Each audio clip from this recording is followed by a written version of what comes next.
Hello, everybody, and welcome back to another special episode of Brainstorm Brewery. I'm Corbin Hostler, joined as always by my co-host Jason, and we also have DJ here.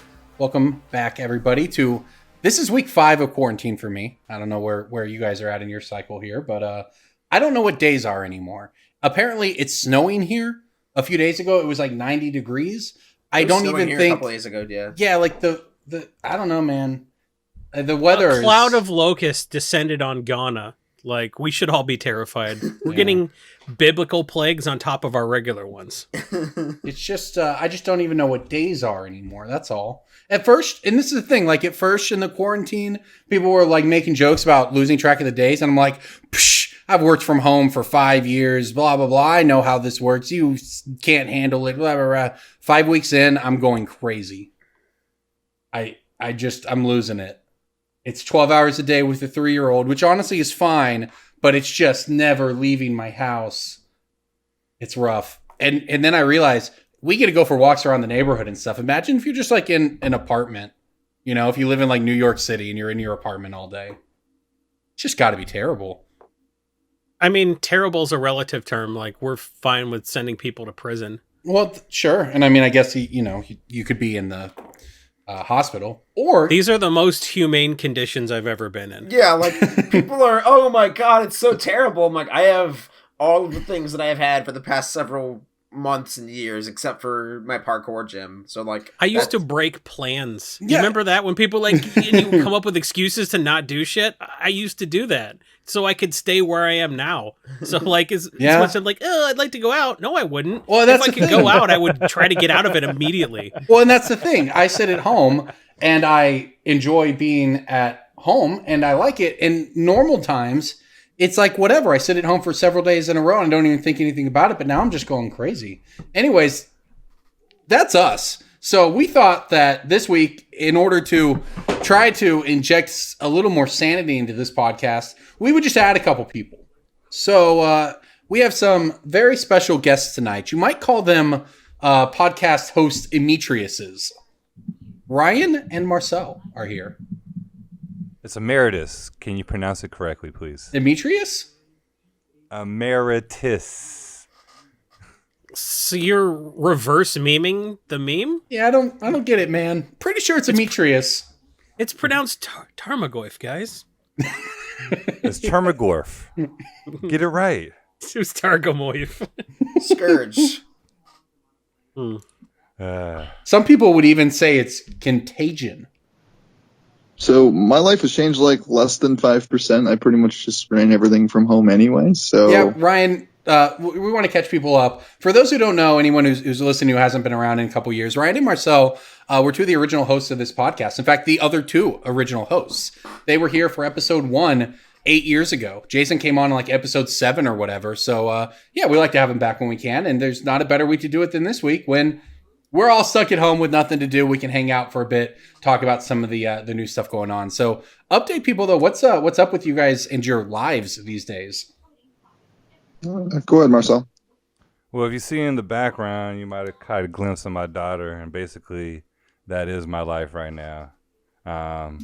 Especially right now with the shelter at home. Basically, my work went dead at pretty much the first week of March, and I've been unemployed since then. But it's been a blessing and a curse, and I have enjoyed I say I'm getting my domain in order. Everything is doing well, and I mean the future's uncertain, but I have skills. I got skill set, and I think as long as I survive, and there's not a devastating loss within my family or my close circle, I think I'll be all right and move on. Yeah, I mean I like what you said about staying at home. I mean, we've talked some about that. I know it's kind of the thing for boomer memes that go around the internet of people being like, I can't stand being at home. But this is, could be worse. I see my wife maybe like 3 nights a week in a normal situation between her doing stuff and me working and me doing stuff. And, so this is actually really nice to get to spend a lot of time with her and with our son. We're working on learning how to throw a baseball, that sort of stuff. We're having a good time. Yeah, I mean, I know Ryan didn't really want to talk about where he's been the past few years, but he quit the podcast in 2016, for those who don't know, to join the Michigan State Police Training Academy. Wow, you got him better, DJ. That was, I think you could probably pick up on some of that in After Hours, everybody, if you want to know what that is a joke about.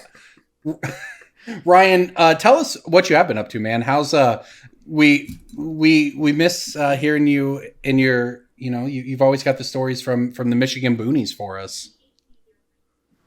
Oh, I mean, that's really the last year and a half since I moved back to Michigan. Just been a matter of rebuilding the business that I was running before. Things have been going really well with that, but outside of that, I really haven't been, traveling or anything. It's been interesting past 6 to 8 months. I've just been quit doing shows, just been focusing on online sales and everything like that. So it's been a real big shift for me to not be traveling. The past decade's been me on the road all the time. Right.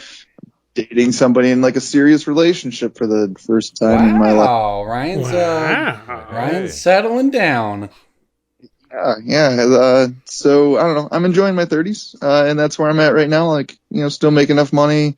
I got a good group of people. Really enjoy my employees and everything stuff. But ever since this has happened, I've just got people being able to work from home. I gave everybody enough stuff if they want work. Cool. Our business hasn't really stopped, and we're still following all the laws. So yeah, go ahead and just briefly tell people kind of what you do, because Ryan, for those who don't know, has a sort of an interesting niche in the world of magic finance. So we've kind of stepped away from maybe what you're talking about, which is the bulk processing. We're still doing quite a bit of that, but that's just one arm of the business now. I also do consulting for Troll and Toad, and we're working on their Evo program, which is it's going to be competition / something to use next to TCG Player and Amazon and other sales outlets. Oh, so Card Shark. Sure. I mean, any number of those aggregate sites, the idea is just to be better than the other aggregate sites, right? So I've been selling through them, and I like that because they do all my processing, so I don't have to have a shipping team in-house, which is super nice. That is nice. But I've been working with them on that, and it has allowed me to grow a lot quicker. And other than that, I've just been doing a lot of just more on-the-road local buying. Michigan's still a well of cards, so that's good. Do you want to give people, if you can, I don't know, but if you want to, rather, sort of the top-down pitch for that? I mean, we talk, obviously, a lot. We talk about all the different stores on here. We try to be fair to everyone. We obviously use TCG Player prices a lot. We're sponsored by Channel Fireball. Shout out to them, as always. They have a great buy list and sales as well. We talk about Card Kingdom, because that's what EDH Rec uses. Is the Troll and Toad program, is that something that people should incorporate into sort of their roundup of magic finance places across the internet to buy and sell? So Troll's an interesting place because they're really in this transition point right now. They're creating this thing called Evo, and it's in beta right now. And they're really trying to step away from being an online retailer themselves and more a site that lists on all the other sites as well. So right now, when I list my cards through Troll, even they do all the shipping and everything else, but they also ship through eBay, Amazon, TCG Player, and I think there's 7 other web. Are they coordinating inventory? Is this a Crystal Commerce replacement or what? It's a Crystal Commerce so the disadvantage, I guess you could call it, although some people are viewing it as advantage, I certainly do, is you don't have access to your cards in hand. So, you can get stuff back from them. I can say, I need this stuff for a local customer, and I'll have it within 3, 4, or 5 days. But I don't have my cards in stock right there. So kind of similar to sort of a TCG Player Direct type situation, only you ship the cards up front? Do you tell them what you're sending them, or do you just send them boxes and then they... So you have 2 options. You can do a back-end input on your own, and you send it in, and then all the processing is free.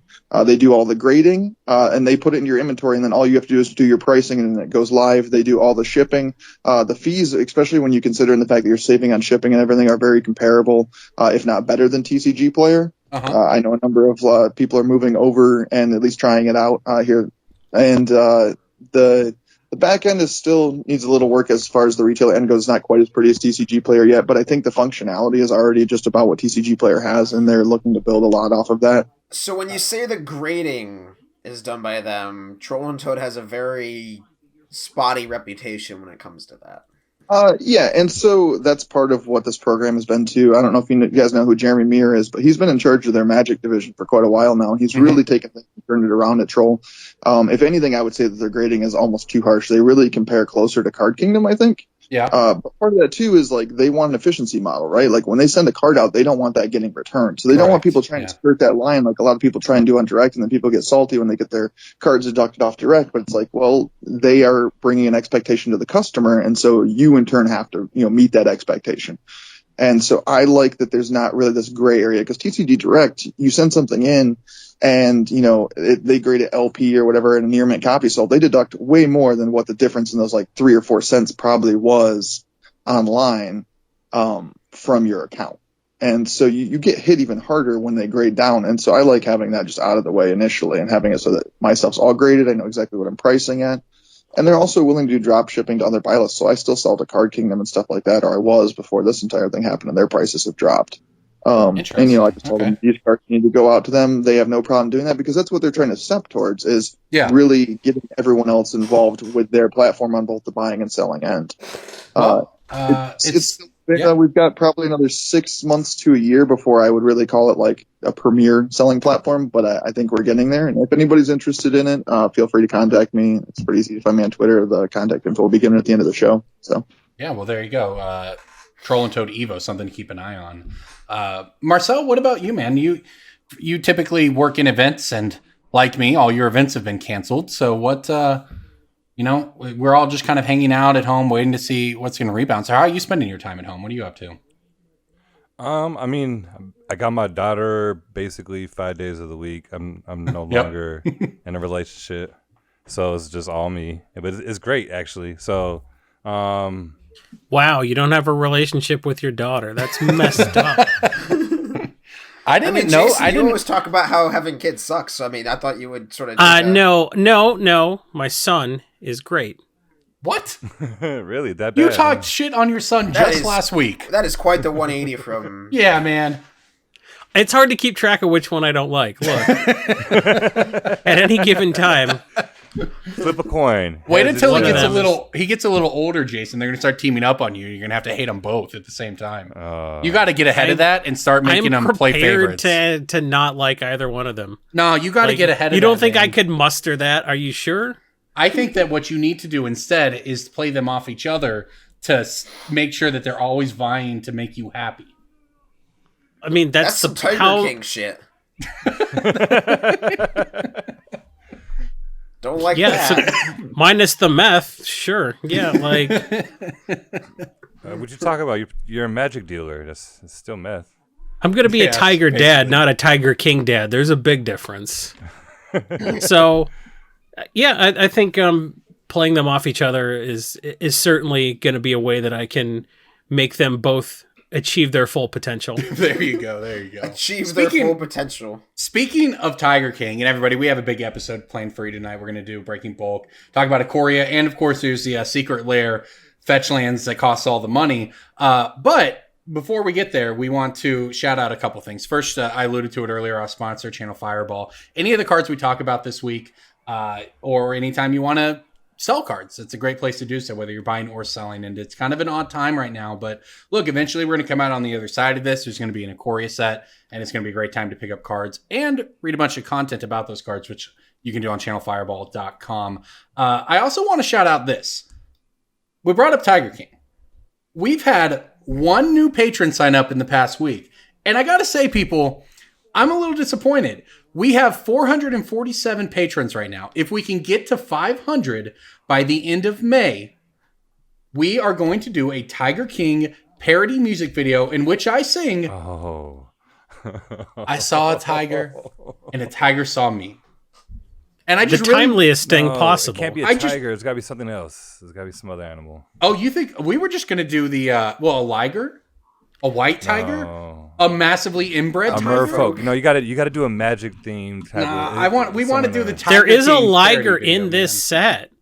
There is? There's a liger in Ikoria. Yeah, like when you mutate onto it, it gets a 1/1 counter or something like that. I'm just saying, if you want to see that music video, and I would like to make this music video as soon as we're allowed to congregate again. But please go to patreon.com/Brainstorm Brewery and just consider it. We want more patrons, not more money. So just go in, give us $1, join the Discord. I mean, we want more patrons and more money. Yeah. Let's not. More patrons should equal more money. I don't want anybody who's at $20 having 20 different Smurf accounts. You know what? If you want to make 20 different Smurf accounts and each one of them gives us $1, while also maintaining your $20 one, I'm in. But besides, that'd be a good idea, because if you drop below $20, you won't have access to the after hours. You won't get the playmat, the tokens, this handsome drinking glass, and the spreadsheet. Well, our picks of the week and Breaking's bulk go in the night we record and not the night the cast is released, which means you'll have access to this finance information days before anyone else and weeks before you can buy cards. So you should definitely go to patreon.com/Brainstorm Brewery and get access to that spreadsheet. There you go, Cutting everybody. edge information that That's you right. can use not to benefit yourself at this moment. Speaking of Breaking Bulk, let's do it. It's everyone's favorite game with new rules that change every week. Breaking bulk time. Breaking bulk time. Break. Oh, yeah, Breaking Bulk. There's so much good stuff. It's a pick. Breaking bulk. The end. The rules I'll are go the first. same. You're just bad at You're like, we're going, oh, it's a journey to next car. And then you're like, that was 1998, right? There are 4 other people on this show who will testify in court that DJ changes the rules of the game every single week. So is this What? off a buy list, or is this supposed to be off of and the since retail Ryan's a price. cop, he's way more believable than anybody else. Like, the word of a cop is... Marcel, so the way, for people who don't know, the way it works is we describe a card with some identifying characteristics about it. Everyone else has to guess. It is a card that we regularly receive in bulk that is not bulk. It can be a rare if people generally think the card is a bulk rare. I'll get us started, though. I've got an uncommon artifact from Ixalan.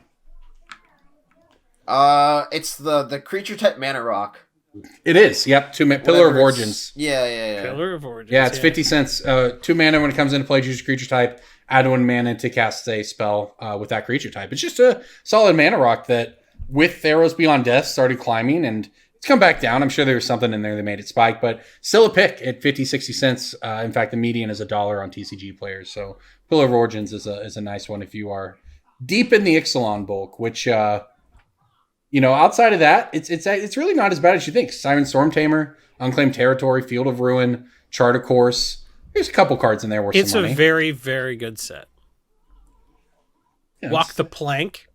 Walk the Plank, I'm not sure if that's worth much. Yeah, you're just saying that because you're immune to it. Like, every deck you play, Walk the Plank is going to be like a brick. I agree. get that. Card's very bad against me. For everyone else who wants it, it Did is you a set that up quarter. intentionally?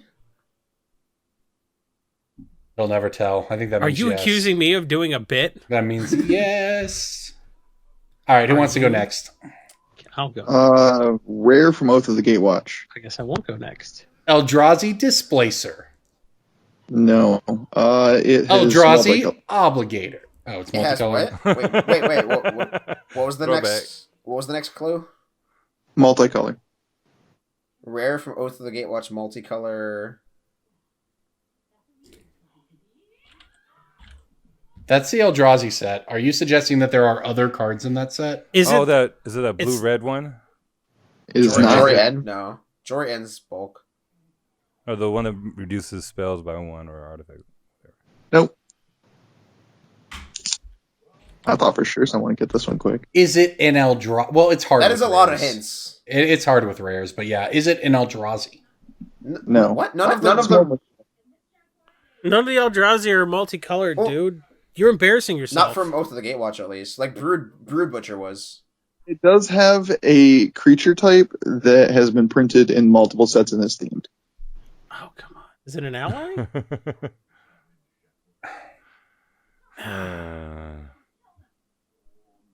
It's not The the general? Isla?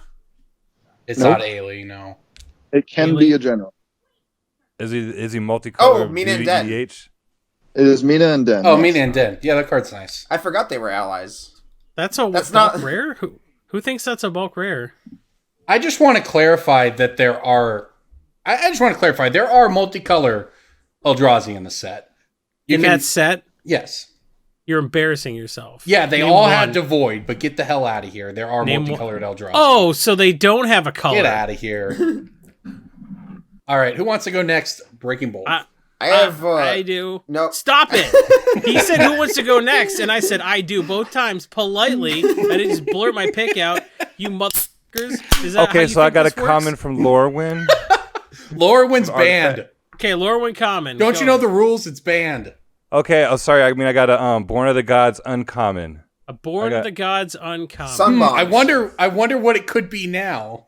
Sunbond. Is it the Eidolon? No, it's Springleaf Drum. Good. Yeah, Corbin's good. Come on, guys. Come on. Get out of here with that weak sauce. Lorwyn is banned, but Born of the Gods counts. I don't know if Corbin, Lorwyn should be add these in banned the spreadsheet. anymore. Oh, So you guys didn't give me the gosh, rules okay. ahead of time. Jeez. There are no rules. I asked the rules. Calvin Ball. I don't like this Calvin Ball. I don't know how to play it. DJ was going to make up rules, and then you made up the rule. The point of Calvin Ball is there are no rules except the rules that you make up. Now sing the Very Sorry song, Marcel. I forgot it. I'm sorry, so sorry. I'm very, very sorry. I took your precious flag. And then Hobbs says, he's sorry, so sorry. Just don't do it anymore, you scurvy scallywag. No idea what you're talking about. The Calvin Ball Very Sorry song when you get caught taking the flag. Do you not know who Calvin and Hobbes is? I'm aware of that. Corbin only knows it as that one kid that pisses on Ford logos. What? I don't even get that. Oh, yes. He's drinking a Budweiser, urinating on Miller or whatever. All right, Jason. Whatever. Jason, DJ, one of you go. Go ahead, DJ. Calvin and Hobbes, you got to give him more of a moment. People don't know about Calvin and Hobbes, and you should People know follow about up. Calvin and Hobbes. It was one of the most popular cartoons in the newspaper ever, and Bill Watterson refused to do any sort of merchandising. No Calvin and Hobbes dolls, no Calvin and Hobbes television show, nothing. And I don't know. He maintained his purity, and he got really mad where people have that decal sticker of Calvin praying because he's like, "Don't you know anything about my comic?" So the purity of not okay. We'll compare it to Garfield of not making money, I guess. Well, he made enough money. He was in every newspaper. The purity of the newspaper comic, is that what we're really clutching pearls about here? You have full control of your brand, and you get to dictate how it is unveiled into the world, in the public. Sure. Garfield, for the most part, there's so much. It's funny you mentioned that one. Like, we just bought a collection of a bunch of stuff from somebody's house, and there was 2 giant totes full of Garfield merchandise. It's like 375 pieces of like Pez dispensers, pillows, everything, and the stuff's actually worth something. Did you buy it, or did you just clean it out of a hoarder's house? Yeah, it sounds like someone's heart exploded, and they're like, "Oh my God!" With my dying breath, I confer my Garfield merchandise to my ungrateful kids, and they're like, "Sell it."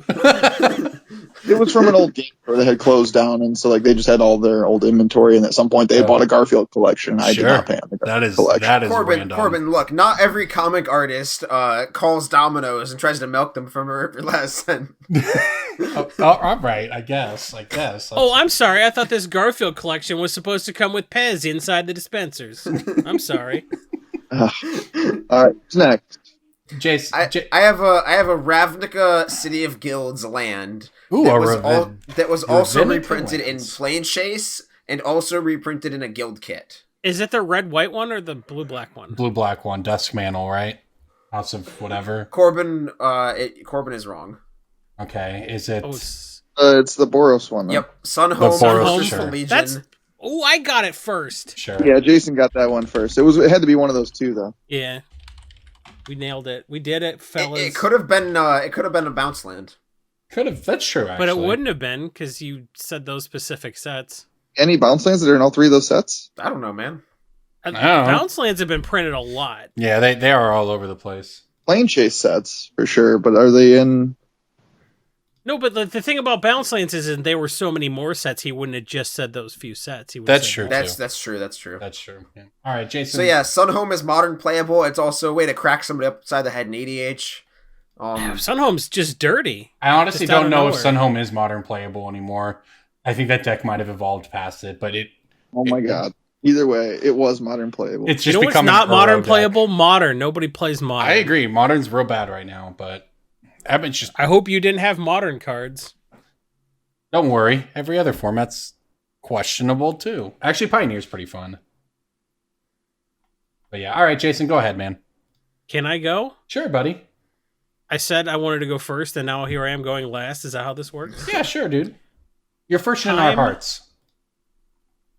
Time Spiral Uncommon Blue Spell.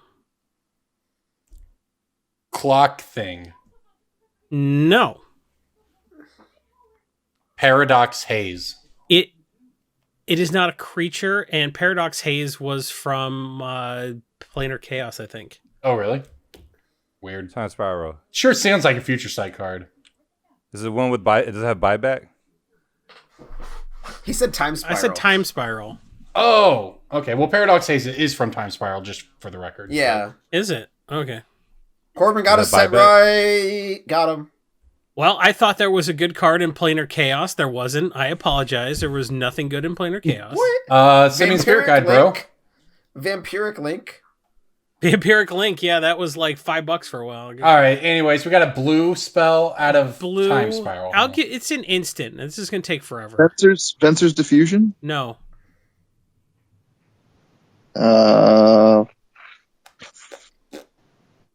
Is there split second spells? It's gotta be. It is Spellburst. Spellburst? Oh, I was gonna say on the back of Zixara the Exemplary. People are showing interest in Spellburst. Yeah, like I had to think about Commander to narrow that down. I was like, what's the X spell in Time Spiral? Huh. Spellburst. It's got buyback. Yeah, card's cool. It's a very expensive counter spell if you want to buy it back and still counter stuff. But EDH, you got mana, and Zixara the Exemplary gives you mana to play those X spells, and when you do, you make a Hydra. Nice. So, this is something that is like money now. It's worth picking now, but also more so in the future. I feel like this probably goes up a little. The only reason I knew what this card did was because I did a Time Spiral draft less than 6 months ago. Oh, that sounds fun, actually. Like, we cracked a box of Time Spiral and drafted it. Whew, that does sound cool. The most complicated draft of all time. Oh, yeah, it was miserable. Until Ikoria. Yeah, until Ikoria. I mean... Until you got a handful... No, my black D6 is flying counters, and my blue D6 is... We did it. We have 47 different counters on one 3/3 flyer. Death Strike. Death Strike and first touch. There's a lot to talk about Ikoria, but before we get into it, I do want to say that a listener reached out to me with some information. Last week we talked about the kaijus and the Godzillas and everything of the set. And Why it did turns you say out kaijus like that? Huh? Don't respond to him. Just go on. Yeah. So we talked about, and I don't even remember if this was an after hours or a part of the episode. We talked about, the King Kong versus Godzilla movie is supposed to come out. As it turns out, that is a real thing. That movie was supposed to come out around now. This was actually supposed to be a tie-in between Ikoria. Wow, so Wizards just got shafted a ton. They're like, we got a Death Corona card. That's not good. Yeah. Yes. Oh my god. Yeah, as it turns out, this was supposed to be... Look, and clearly it's not like a direct tie-in. We haven't seen any marketing for et cetera, like, to that. But... yeah, I mean, they were making all these Godzilla cards at the time. But they were relying on search engine optimization for when people Googled Godzilla versus King Kong, that magic cards would pop up. Yeah. Well, it was, and you know what, though, I gotta say, I gotta actually give credit. I gotta give credit to WotC/Hasbro for putting something like that together. They design a year in advance. So it's very difficult to try to get those things to line up, etc. This is honestly, that's cool, though. I like it. I mean, I'd say it's jumping the shark, worked out very well. Yeah, and they set their bar real the first time, so the second try had to have been better than that. But I think they can do pretty good at that. What's the first one? Are you referring to that Nicolas Cage movie? Yeah, Sorcerer's Apprentice. Yeah, man. I told you. He looked like Chad Kroger from Nickelback. What about the sodas? Everyone always forgets the Planeswalker sodas. I don't know anything about that. No one forgets those. They didn't taste good. No, they've done plenty of crossovers with other things. Look, that wasn't the worst flavored Jones soda by far. They did a Thanksgiving dinner set. There was like a turkey soda and like a cranberry soda, which was there good, was a Planeswalker soda. I actually don't know about this. Yeah, Jones soda did like one for each of the Lorraine Planeswalkers. Those have to be worth $1 billion. Probably. You can't drink them, but I have magic M&Ms from Innistrad F&M. that have like Liliana on them. I have Magic the Gathering. Were they called F&M&Ms? F&M&M. Yeah. It should have been called F&M. Isn't that what DJ's into? Oh. That's S&M&M. You better lose yourself in the basement. You're tired of getting hit. I'm never gonna let you go. You only get one bucket to pee in. I don't know. I got nothing. So how long are those Death Coronas going to be around? I need to get my hands on a couple of them. Well, they said the first wave of cards will have the Godzilla, Death's Corona in them. We'll see how many of them exist.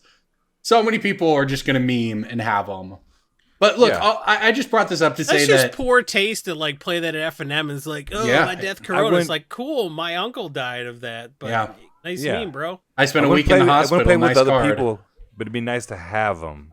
I think just having them is good. It is a collectible, for sure. I'm not playing my French delay at F&M, but I'm... Look at it this way, Marcel. If you buy all the Death's Coronas, put them in your house, no one can be a jerk at F&M with them.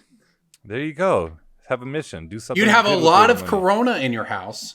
You would be like every bad sitcom where they have an episode where like someone does something compromising and someone has to go buy all the newspapers or whatever. Like every sitcom's got that episode where they're like the person. Yeah. So he's like, oh, I got to buy all the Death Coronas to get them off the street. That's like one driving to work. It's like, hi, Mark Rosewater here. I'm driving to every LGS in the Seattle area. Yeah, and then I could be like, all the Death Coronas? Yeah, these don't exist. It's kind of like Sinbad and the Kazam thing or whatever. Yep. What do you mean Death Corona? I have no idea what you're referring to. No, wait, really? There's a Berenstein thing where everybody thinks that Sinbad was in a movie called Shazam. Yep. When it was actually Shaquille O'Neal was in a movie called Kazam. That's correct. But everyone swears that Sinbad was in this movie. I have no idea. Really? Oh, okay. Do you know about the Berenstein? Oh, I know what the Mandela effect is. Yeah, but like, so there was a movie that everyone assumed made was like I remember it. I don't obviously, but I'm one of those people that remembers like Shazam that had Shaq in it, like or not Shaq in it. That one actually existed. It for real had Shaquille O'Neal in it. Yeah, and it was a bad movie. Yeah, because I had Shaquille O'Neal in it. Name a good movie with Shaq in it. Oh, you can't? Oh, good call. Good all Burger. The pizza commercials tied together. He was in Good Burger? Yeah, I just saw it yesterday. Nice. There's a little Shaq little thing. Yeah, he was Abe there. Vigoda was in Good Burger. Keenan Come on, Thompson? guys. Abe Vigoda. No idea. You know, from The Godfather. Oh. Boomer. I'm a boomer because I remember The Godfather? Kinda. A little bit. Godfather was great. It's still on. Like, it's not one of those things where if you didn't see it in the theater, you missed it. It's not like, hey, it was that Mario Puzo's adaptation on opening day. No, man. Like, you can see The Godfather now if you wanted to. Just like DJ could see Mighty Ducks if he wanted to. I'm not a boomer because I remember the Mighty Ducks. How would you suggest Mighty Ducks 2 had Keenan Thompson, who was also in Good Burger. Yeah, we know that. I brought it all full How circle. would you suggest one goes watches The Godfather? Would you suggest they go down to their local Hollywood Video and rent it on their VHS? Yes, you get a DVD. Yeah, DVD. The original Netflix. How Netflix was before it went to... Yeah, where you could rent a DVD from Netflix. And it would show up in 3 days. That is and how then it at used to your work. apartment complex, it wouldn't fit in your mailbox, so they would just put it on top of all the communal mailboxes, and then someone would steal it. And that was your DVD renting experience. Well, there you go. Yeah, like where do you live that you rent physical DVDs still? I'm gonna do it soon. I actually want to start ripping my ever since Netflix has downgraded streaming qualities and such due to Direction the market's going to go, Marcel. Marcel's such a cinephile. Ryan just coming in with the nicest. Marcel, I think your business plan is utter shit. Dude, people buy tube amps and listen to vinyl still. I think because we it just talked about those 9% Blockbuster better. stocks, Marcel. I got hard copies. Hey. Hard copies is good to have. Hey, Ryan and I know we have family video around here, and they have pornography. They have video games, and they have CBD oil. Family video is where it's at. There is a family video less than a few minutes away from my house, and I just drive by it all the time. Good for them, man, making it work in these hard times. Well, I was talking to somebody in the Discord about why they exist, and apparently it's because like they own all their physical locations, so like they just that helps. That helps quite a bit. They weren't leasing. They own this. Is it owned by a family or is it franchised? Yes, that's why it's called the mob. It's a front for mob money. That's why it's called Family Video. It's like, yeah, the family. But like, is it franchised or is it? Because no, it's all every single one. It's a coincidence. Good for them, man. Good for them. Back on the topic. They have CBD oil and pornography. They have everything you need in the apocalypse, and they are closed. Back to them. Back to Ikoria. I just wanted to say something nice about the set before we say some negative things about it. Is all. So I like to say negative things about this set. I mean, let's start with this before we. Hey, hold up. Hear me out though on just recording your stuff. Okay, yeah, go ahead. The best. So if you look up the best movies.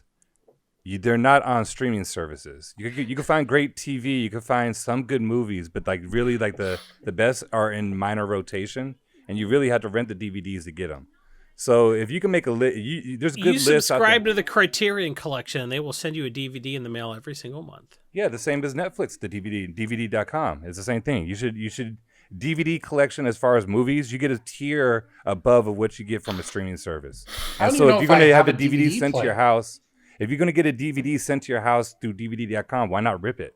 Put it into your computer, get a copy, and then you have it, and it's there. And then you can always have it for, on a rainy day. Is that illegal? No, I mean...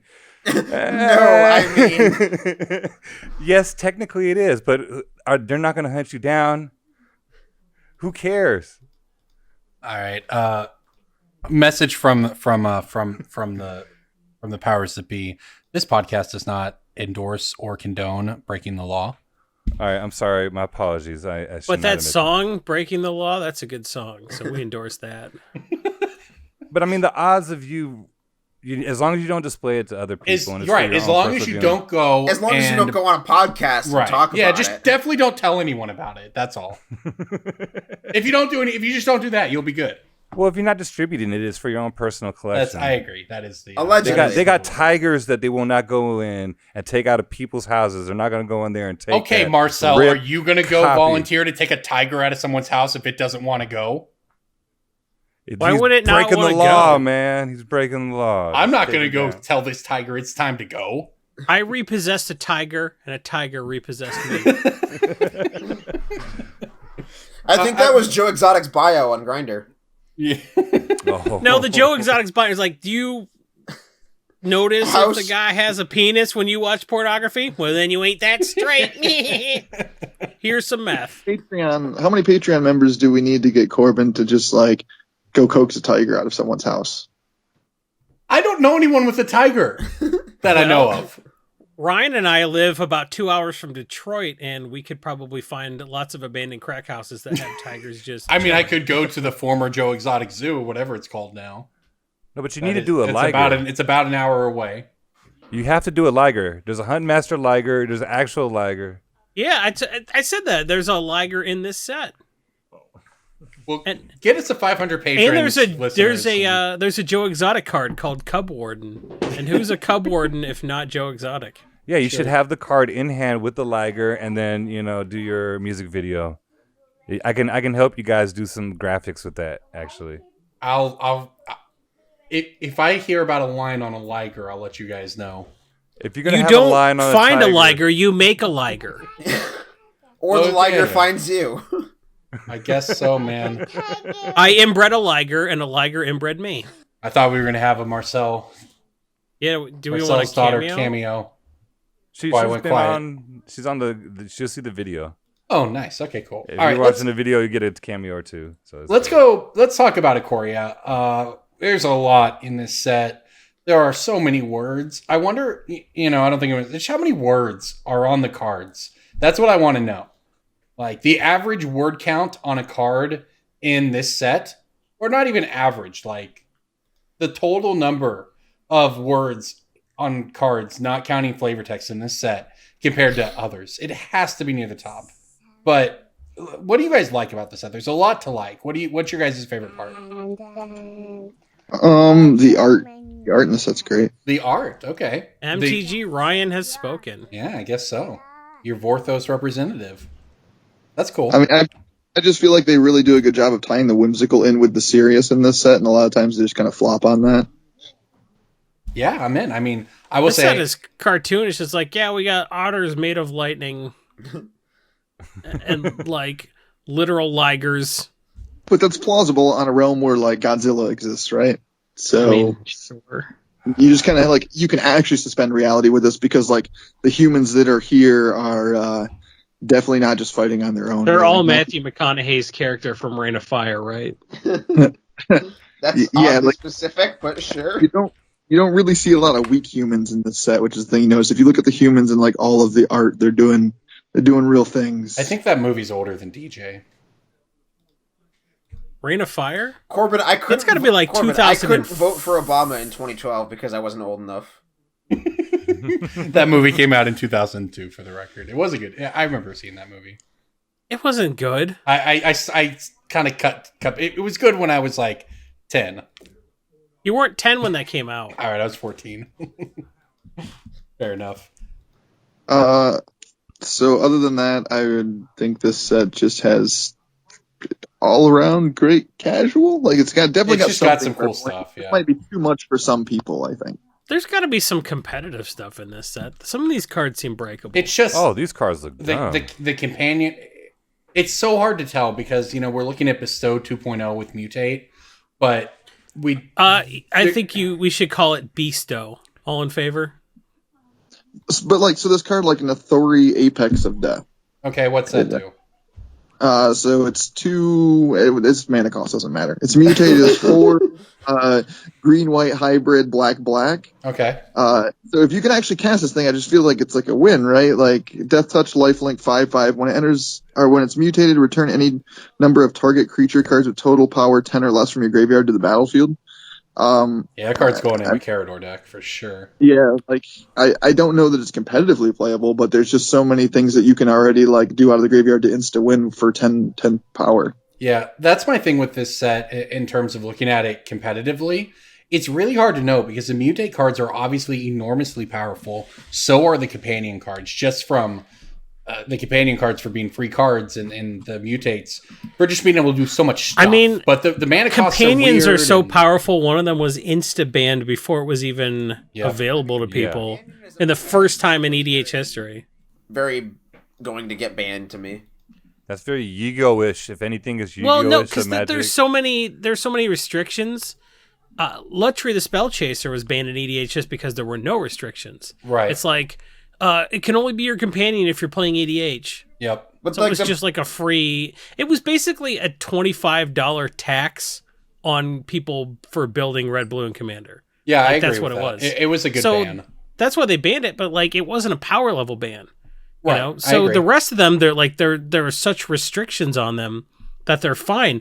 Like, dude, if you really want to make sure every card in your deck has an activated ability, go to town. Well, for Commander, you can but, have like, 101 cards. You did it. For Commander, sure, but like the black-white one just seems broken in Legacy, where it's like you just have to not play permanents, which isn't hard. Like, Yeah. So one thing we should discuss is the standard. I mean, I know it's not super relevant right now, but this seems one of those like rotational sets. I know we're not going to be able to discuss actual pricing yet, but what I mean by rotational set is like when we saw what was the first Titan set? Was that M10? M11 was the Yeah, first that had Titans. Sun Titan and that stuff. That was M10. No, it was M11. It wasn't M10. Are you sure? It was M11 was Sun Titan. Yes. Yep. Go ahead. So We did it. every one of those Titans, I believe this is accurate. Every one of those Titans at one point was the most expensive of the Titans, and was like the most played. And the whole set just kind of like the prices just shifted around a lot. And this seems like the same way. Like the moment somebody is able to break a new color combination, there's just so many cards in the set that become instantly powerful. Like if you can actually get a Mardu deck that can play this Ultimatum, that card is just extremely powerful in the control deck. Yeah. The only issue I see with this set in general is that these cards, they're just so many of them. They're definitely powerful, but they're powerful in really fair ways. Maybe not some of the Mythic Mutate stuff, but some of this stuff it's like, oh, you get to return a thing, or you get to you build your deck around it and you get this advantage, and they're all good cards. But you have to remember that Standard is a format right now where people just play fires and then kill you on turn 5, right? Standard is, it's not that Standard is bad right now, but Standard's power level is so high by quote unquote broken strategies. Does any of this stuff really stand up? This is a Jamie Wakefield set. Are we standing up to people just looping Uros and Fire of Inventioning you to death? And there's just so many. Well, my 7/7 came down on turn 5 because I don't have any non-creature permanents in my deck. Yeah. I get it. Yeah, and then they're like, okay, cool, Embercleave you on Anax. It's a 14/3 or whatever, So do what? Does fires rotate in the fall? No. But the Cavaliers do. Yeah, but even still, fires is just going to be busted with something else. Fires is busted. Embercleave is still Ari around. Lax said he is 50-50 on that card getting banned. By the end of the year. Cavalier doesn't even rotate. Cavalier's M20. It's so difficult. Wow, guys, are free spells too good for Magic? Let's explore this again when we have another cycle of free spells in our next set. Wait, 20 doesn't rotate in the fall? Shouldn't it rotate when 21 comes in? Yeah, because of COVID-19, COVID 20 is going to come and replace it, and that's going to be the new COVID. And we're going to be on a new rotation. Wait, cycle. isn't M19 legal right now? Yes. What? No, it's 20. It's 20. It's only 20. Only 20. You're right.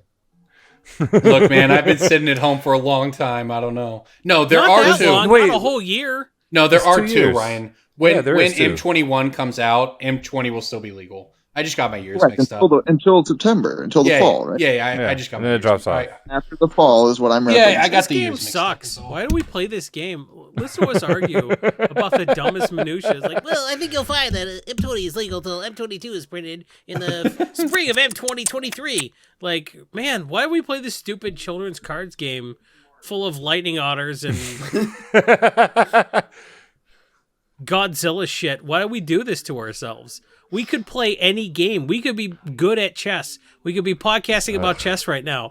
We could do a whole podcast called The King's Indian Defense, ? You know how many clicks we would get if we they're like, are these guys going to shit on the King's Indian opening? And you know how many clicks we would get? Our search engine optimization would be through the roof. But no, we're a niche within a niche, because guess what? No one plays Magic the Gathering, but you know what nobody who plays Magic the Gathering hates? MTG Finance. Why are we the smallest niche of the smallest game? What are we doing? What are we even doing here? That's why do we have this podcast? Jason, Existential crisis. Having his midlife crisis on the podcast. No Holy. kidding. I'm not going to die when I'm 70. I've been doing productive things during this. Jason's gonna die when he's 38. Jason, I'm buddy. not gonna Wait, Jason, are you not 38 yet? I probably won't die when I'm 38. I probably will live past 38. My friend, I just wish you would step back from the ledge. That gonna be album all right. is overrated.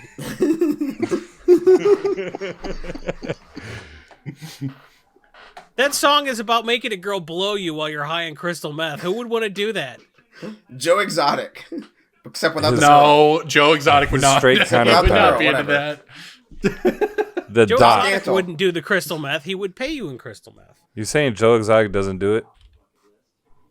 I don't think Joe Exotic does crystal meth. He has a mullet, but he also has all of his teeth. So, All right. What's next on the docket? All right. you know who doesn't have all of his teeth? Stop. You know who doesn't have all of his teeth, guys? Travis. You thought I was going to say the other guy. I didn't. I said Travis because he shot himself in the face. So, what I really like is how this Narset is actually kicking outside of the frame. And, is this, one of the first art that is obscuring a mana symbol on an official Magic card? Maybe. Honestly, I hadn't thought about that, Marcel. She hates her red identity so much. Don't we all? So you're interpreting this differently. I see this as her kicking the red and the white symbol because she knows she'll never be as good as the mono blue one. There you go.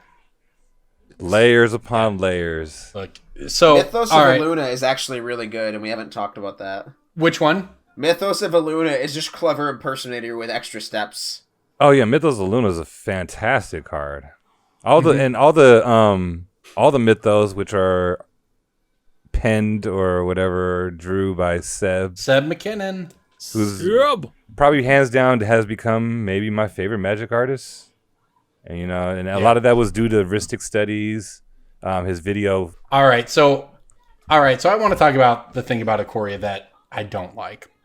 I'm going to bring up an example that people he doesn't like Dirge Bat.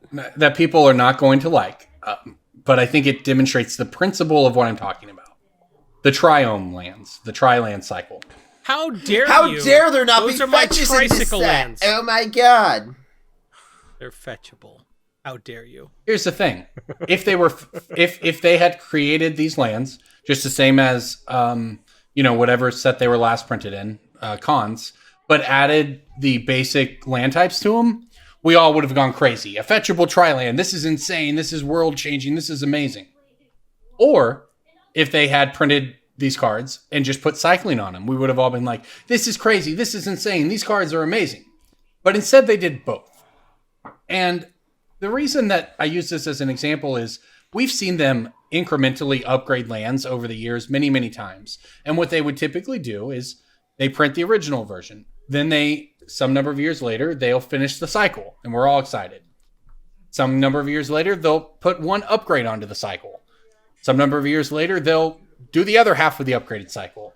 And you just get this, you get this long-term effect out of it. The concept of a tri-land could grow for so long, for so many years, and you can just keep doing these things. If you accept that some amount of power creep needs to happen, that's fine.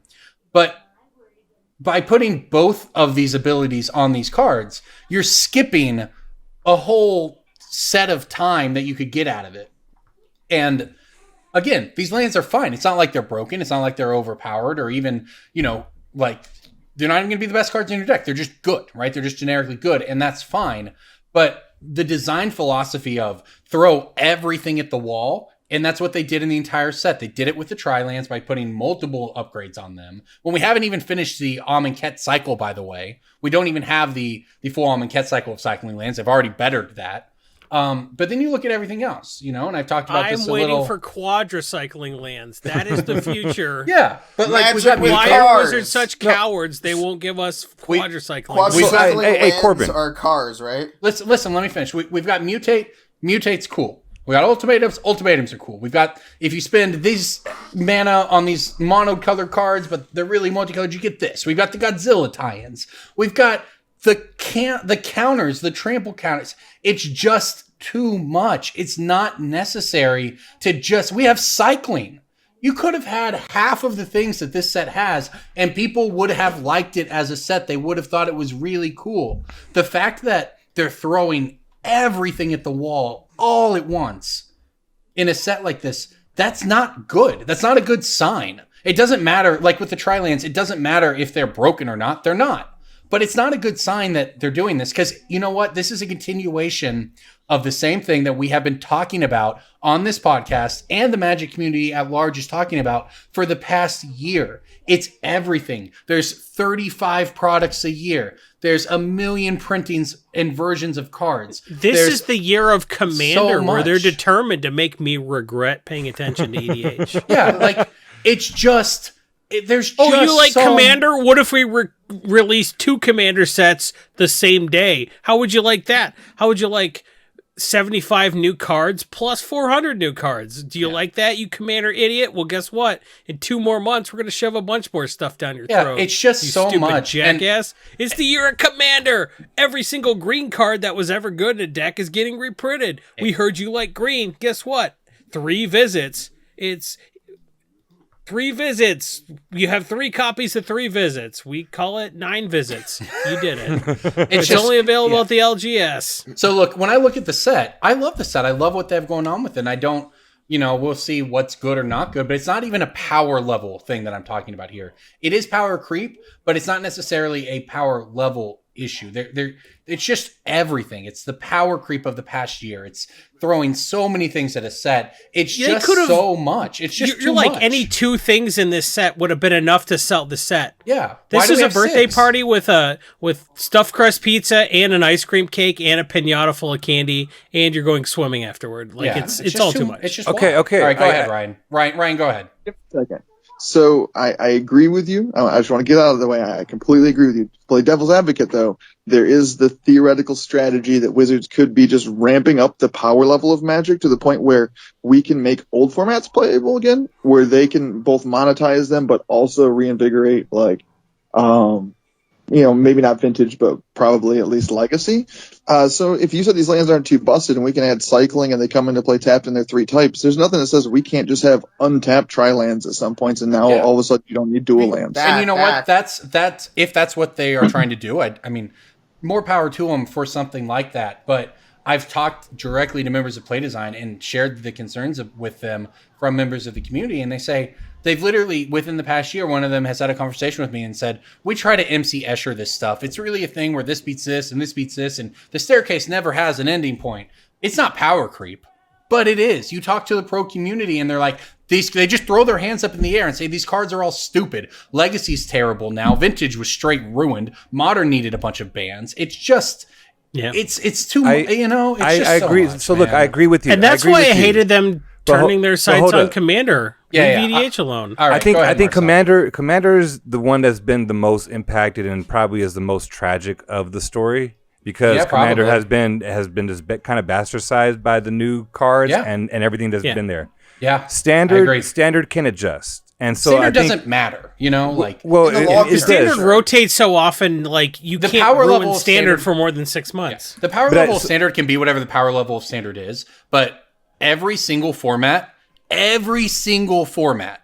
worse than it was before War of the Spark.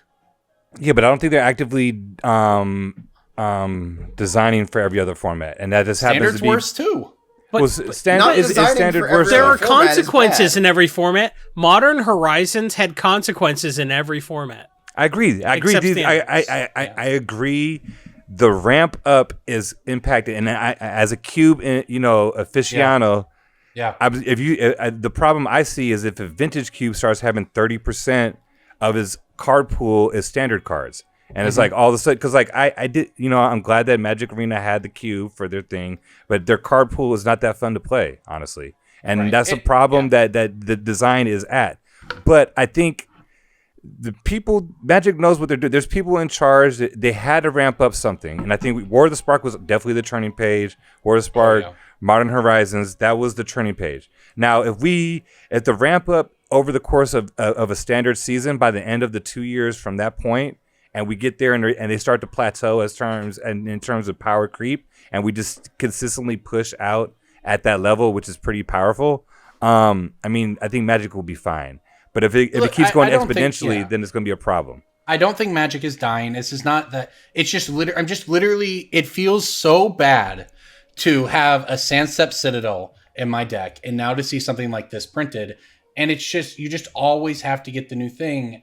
And Magic didn't used to be this way. We didn't used to be Yu-Gi-Oh, where you always had to buy the newest stuff all the time. One of the big appeals to Magic is that its history is so great. My conspiracy theory before was that this was all about Arena. They got a lot of new players in with Arena. They wanted to up the power level so that their new players who came in from Arena, who haven't been playing for a long time and don't own any of the other cards and can't play with those cards online, they want those people to be able to play Modern and Pioneer and all of that. But they also told me that wasn't the case. They literally have, we've had conflicting messaging, I guess, right? Play Design has told me we've trying to up the power level. We want people to play powerful cards, but we're not trying to just completely break things and obliterate everything old. But every year, man, the new Commander sets, it's just, Magic's acceleration, right? The pace of evolution where things are replaced by new things has just ramped up so much. You almost just feel silly investing in old cards. And that's the real danger of it. I agree. So now the the Tricycle Lands. Let me just grab this on the Tricycle Lands. Go down. I got a rant queued up, so you take your time, and when you're done. All right. So the Tricycle Lands. The speculation was that this was going to complete the cycle of the other cycling lands, which were dual lands. And they cycle for 2. Yeah, they are. And I thought that was, everyone thought that was going to be the case. And I thought this is fine. This is perfectly good. They're going to complete the cycle. Those are fine lands. They're not nothing busted. And then I seen these, and I'm like, oh my god, this is completely not that. while those cycling lands would have been fine and I'd have been okay with that, I was still kind of meh about them. Yeah, but you didn't need to be excited about them. this. Look at the rest of the set. They didn't need those lands. They didn't need this. They didn't, and I agree with you. They could have used one or the other. They could have done cycling. Yeah. They could have done one or the other, but they did both. But it's fine. It'll be fine. They could have reprinted the cons lands, and it would have been fine. But what I really don't like about this is means we're not going to give fetch lands, enemy fetch lands, and Zendikar. Is what this indicates to me. So what? They announced that we are not. He said he wants his enemy fetch lands. They're going to be in Commander Legends, 100%. Yeah, mostly. I agree with you. I agree. They are getting reprinted. They're phasing us out as a crowd. They're catering to the new crowd, like you said, but they're looking at this from a set perspective of like, we've made all these gold cards, so now like we have to let bad players be able to cast those gold cards. So we need, and then we know they're going to put too many lands in their deck, so we should probably give it cycling too. Make it 3 colors. Like they are dumbing down Magic. That's almost not true. The bad players this set put is the too most few. complicated set in the history of the game. They're not dumbing it down. Yes, agreed. There are 45 different kinds of counters in this set. That's not dumbed down. Is this more complicated than Time Spiral Block? Yes. DJ just drafted it. Just drafted Time Spiral. What would you say? I haven't drafted this set, so that's kind of a... You don't have an opinion yet? Is that what you're saying? There's more to track mentally. Yeah. I feel like in terms of like, if having shit to track mentally, Laura was more complicated than Time Spiral. Yeah. Just because there were like a million different counters. Like, oh, that's not a -1/-1 counter. That's my marionette counter from the card that puts my thing into play. So you target. Don't we have 4 different lords here? in every... play at the real problem with time, the problem with Lorwyn was stuff that would tap to every combat just to figure out how powerful your guys were and figure out how many of each creature you have. Yeah. And then things that could tap to do things based on the number of creatures you have. And things that could combat untap. in Lorwyn was impossible. And things that could untap. Not in Lorwyn, but that block for sure. That's what I mean. But by the way, guys, there's also an unstable mechanic in this set. The trample for burn spells or whatever, you know. Well, that's great. It's awesome. It's all awesome. It's too much awesome. You can't keep up with all the awesome, and that's the problem because it's been like this since War of the Spark. It's just drowning people. Well, you know who else is drowning is EDH because EDH used to have staples. Yep. And they're like, this is the year of Commander, and we have decided that people that have been playing the same copy of 3 Visits since 2007 can go f themselves. They should give us more money. We are going. Yeah, exactly. Yep. Oh, you have staples, you stupid idiot. Well, guess what? We're going to make a better version of every single card that you hold dear, you idiot. Oh, you like explosive vegetation, even though we've created better spells than explosive vegetation? Oh, well, guess what? Migration Path. It's explosive vegetation with cycling. Go f yourself. Yeah, my Sig deck is kind of mad. My Sig deck is kind of mad about Coastal Piracy getting swapped out. It's just too much, man. It started with Arcane Signet, and it's just this whole year is just going to be like everything in your EDH deck we're going to make a better version of, and stop not giving us money because you already have copies of these cards. We want you to shell out for the new better versions. Yeah. This was a bulk rare format originally where you just like, oh, I got this in my binder, I could play this. Yeah. You know, this used to be trash, but now it's kind of useful. And into like, okay, we've optimized EDH. Here are the 100 cards you play in this list because 45 of them are for the last 24 calendar months. So we did it. Also, no, I am preemptively telling everyone who says, why don't you just play both to just shut up? Like, that's always the immediate response. Anytime you're like, this card got power creeped out of my deck. They're like, why don't you, like, they're like, the new Coastal Piracy. 100 spots, dickhead. Yeah, like, the new Coastal Piracy exists, which is just Coastal Piracy with cycling. And people were like, why don't you just play both? I already do. I play Coastal Piracy, then I played the version of that they replaced with Biden of Thassa. Then I also play the better version of that, which is Kindred Discovery. And now I have to play the better version of this, so one of them gets cut, which is kind of unfortunate. Yeah, and look, I think we should clarify that we all get that that's how it works. No one's mad at Wizards for making money. Unchecked power creep is playing with 5 years worth of it, and they're doing 5 years worth of it in 1 year. Right. Like the sands of time are going to like shift, right? The tide is going to turn in EDH, and like within 5 years, your whole deck might be gone. But they're doing 5 years worth of that shit. I mean, in like 12 calendar months, and that's too much. To be fair to Wizards, we got 5 years. To be fair, we got 5 years of calendar like shitstorms in the month of March. So, and here's at the heart of it, right? These are the complaints, and the reason why it matters is this. You know, a lot of the professionals are upset with it. And that doesn't really matter in itself, but it does say that, you know, our opinion is not just held by us, but it's the people who complain. We're complaining about this set right now. There's been people complaining nonstop. I like this set. There's people. I like the set too, and that's why I started by complimenting it. But there's people who've been complaining about, say, the collector boosters or the mythic editions. And there's people who's complaining about, well, why are you releasing 4 things in 2 months? It's too much. And there's people complaining about the power creep. And there's people complaining about how this format was ruined by this set and this format was ruined. And the thing is, everybody has sort of their own issue, right? In the different places in Magic that it affects them. But if you break it down and you look at sort of the high level view, everyone has the same complaint.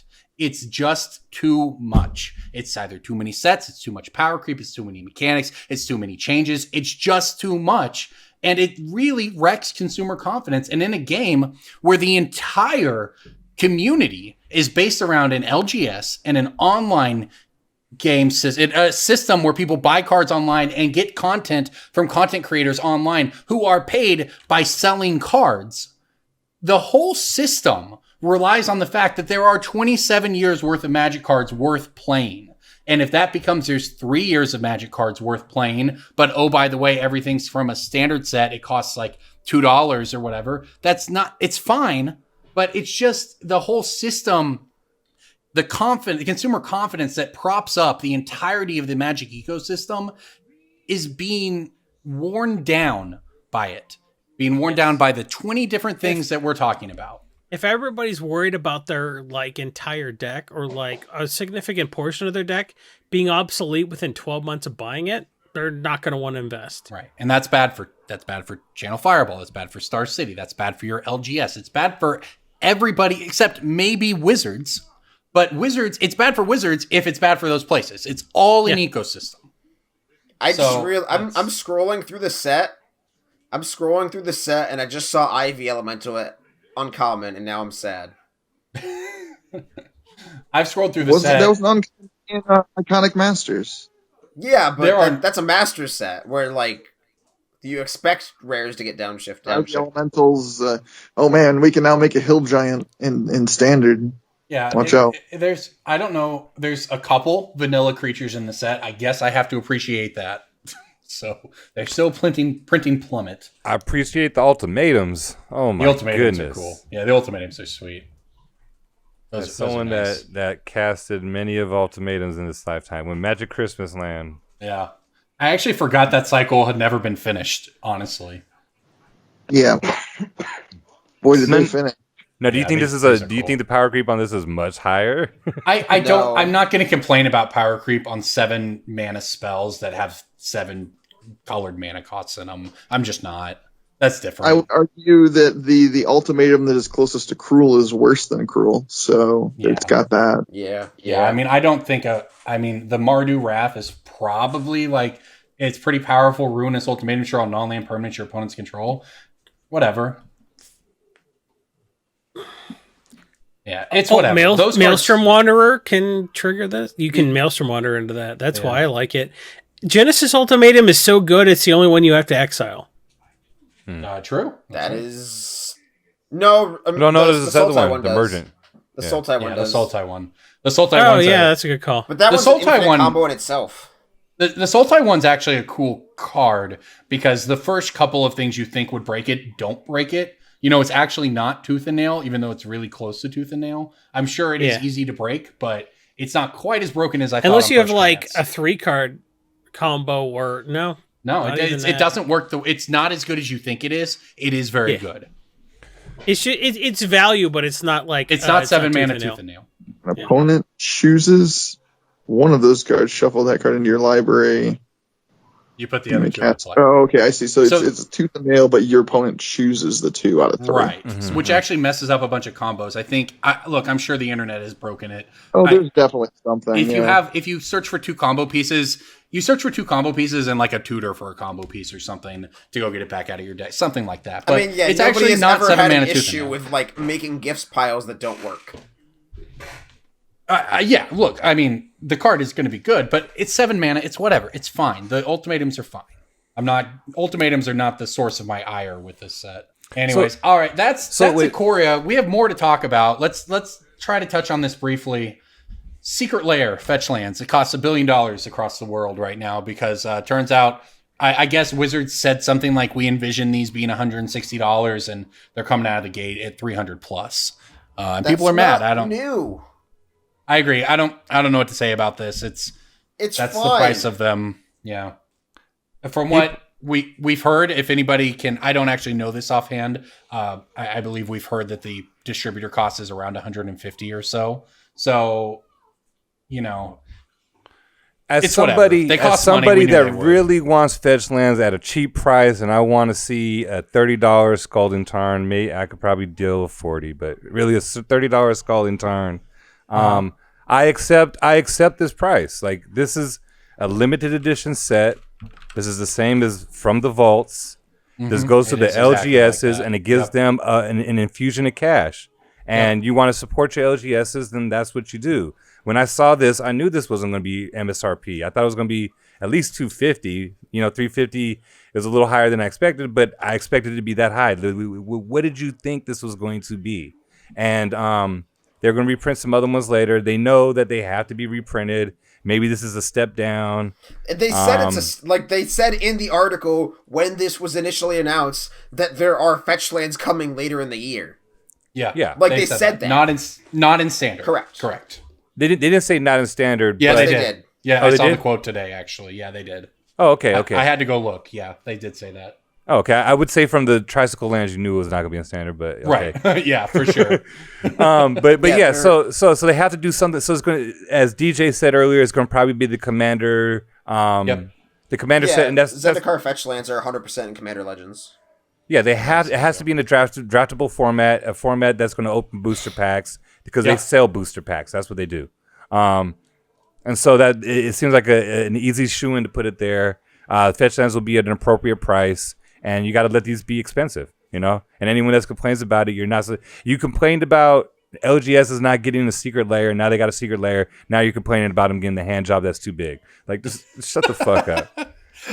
Well said, Marcel. I agree. Do you like playing at your LGS? And why would you complain? Star City's not the problem. The people complaining about Star City are the problem. Yes. Agreed. Yes. Yeah. So we're Star City's however many copies they got, it's fine compared to how many LGSs are there in the country and how much did they get and why aren't you just out supporting them? Whatever they're selling for on eBay, you have to ask yourself, what is my LGS selling to me for, and am I happy with that, and can I support my LGS in all this nonsense? I personally am buying a $25 gift card for my LGS every week. And I'm just gifting it to a random person. Sometimes the people are like, oh, I'll use this. And sometimes people are like, cool, I want my LGS to stay open. I'm not going to use this. You could be doing something to help your LGS in this crisis. If you want to buy one of the copies that they got, hey, that's a good idea. Everybody wins when you do that. But being mad that a different LGS that you don't even go to got more copies than you thought they should have, I don't think that's what we need to be struggling with. That's not a real problem. There are real problems. Don't worry about that. Worry about some real shit. Yeah. Worry about how you'll have a place to play FNM in 3 months. Worry about that. Yep. Yes. All right. I think we've got to call it for today. We are past our time, but is there anything else before we go that anyone wants to touch on? Pick of the week. I do want to say this. This set, now that Ravnica is going to rotate out, and that's our multicolor set, this set is going to say we're going to continue on to some form of multicolor in order to support this set. Sure. I would really like to see the way that you make the power creep still able to go forward and do things is just force monocolor again for a hot minute. They kind of did, though. It's weird because they had did a a good job. mechanic designed to do that in Theros and in Eldraine, but it was so just like so limited over. fodder. Yeah. Right. Like, you can't just throw a bunch of really good gold cards right afterwards or mixed in with. Like, you can't have Oko in that set. Well, I also think it almost doesn't matter. Like, when people are firesing, cavaliersing things, and that's a part of the format, it's really hard to, you don't even start at a level of, am I monocolored for this or this? Yeah, like the Cavaliers were designed as monocolor threats, and they're in 3-color decks. Yeah, exactly. Yeah. You know, it doesn't matter how many colored mana symbols you put in a Cavalier. It's going in a 3-color deck. Yeah. So we'll see. I think a lot of this may come down to them trying to find their way without the block model. I think it's pretty easy to say that if Ikoria was a 2-block set, 2-set block, then they wouldn't have had everything in the first set. They would have saved some of it for the second set. They aren't doing that anymore, so it's like they take every idea they have for a set and they throw it at it. I think that's possible as part of it, because we didn't really have these issues with the 3 Ravnica. War of the Spark had its own issues, but I didn't feel like Ravnica Allegiance or Guilds of Ravnica were overly complicated or anything like that. Honestly, War of the Spark, outside of the Planeswalker complexity, didn't feel like this either. It was just had some broken cards in it. But now that we're out of the block model and we're 1 set blocks, it's like they just throw everything at it. They're putting 3 sets worth of content or 2 sets worth of content into 1 set. Well, give them some time. That's all. Give them some time. I think we'll be there. But we ain't got no more time for this podcast. Don't give us any more time. But tune in to, what is it, Patreon or the Patreon.com/Brainstorm Brewery. Yeah, where you go and you give us $1 a month, which is 20 or 25 cents an episode, and you can have access to the Discord where you can tell us, like, oh, I didn't think your Chromanticar rant was good this week. I think it could have been better. I'm the biggest asshole in your Discord. Please go to the Patreon, go to the Discord, and say exactly that to Jason. We will all be better for it. Our picks of the week, for those who are wondering where those are, our picks of the week are on the spreadsheets. We do pick of the week every week. Some episodes where that content is not in the actual episode, it is still in the our pick of the week segment is still in the spreadsheet for our $10 and up patrons. That's right. All right, everybody. Thank you so much, Ryan and Marcel, for coming on. I'm Corbin. You can find me on the internet on Twitter at Chosler. I make content every week for Cool Stuff Inc. on Thursdays. Let's go around the horn real quick. Everyone, just tell people briefly where they can find your content on the internet. Content? I don't do that no more. Twitter is content. Marcel doesn't make content because he's content.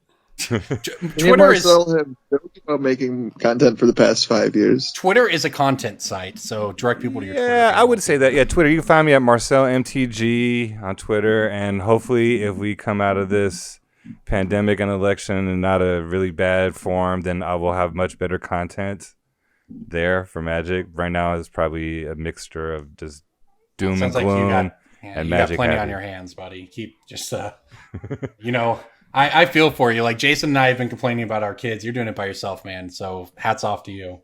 Well, I mean, a co-parent. It's not all by myself. Of course. But like, you don't have any backup when you have the kid for a day, right?